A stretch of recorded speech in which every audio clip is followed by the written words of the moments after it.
Alright po. So, we're done po sa ating Bible reading. So, second John and third John po. So, tig one chapter lang po sila. And I'm gonna share my takeaway po sa third John verse 11. So, sabi niya po dito, mga minamahal, huwag mong tularan ng masama directly, no? Sa halip, tularan mo ang mabuti sapagkat ang gumagawa ng mabuti ay sa Diyos. Ang gumagawa ng masama ay hindi pa nakakita sa Diyos. So, makita po natin, mahirap talagang gumawa ng mabuti kung wala tayo sa Diyos. Totoo po yan. Mahirap maging fake, mahirap pong magpakabuti no, nang sa sarili lang natin.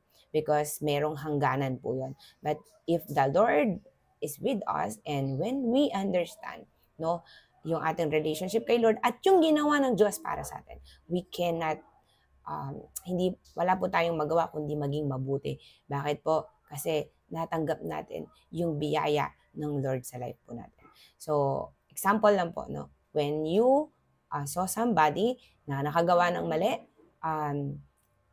ang gagawin mo is, you will never judge. Alam mo yung hindi mo na kayang i-judge siya kasi nga doon sa ginawa niya masama.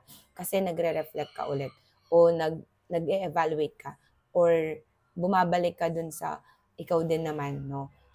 Nakatanggap lang ng biyaya ng Diyos. So, who are you to judge? Alam niyo po ito, yung sinasabi ko pong kapag na kay Lord ka makakagawa ng mabuti. Kasi yung gagawin mo lang is yung how you can love and serve other people. So that's my takeaway po. So eto po, sinulat ko po, no? Kaya we need to be aware who is the model of our life. Sino yung model ng life mo, no? Dapat yung model ng life mo,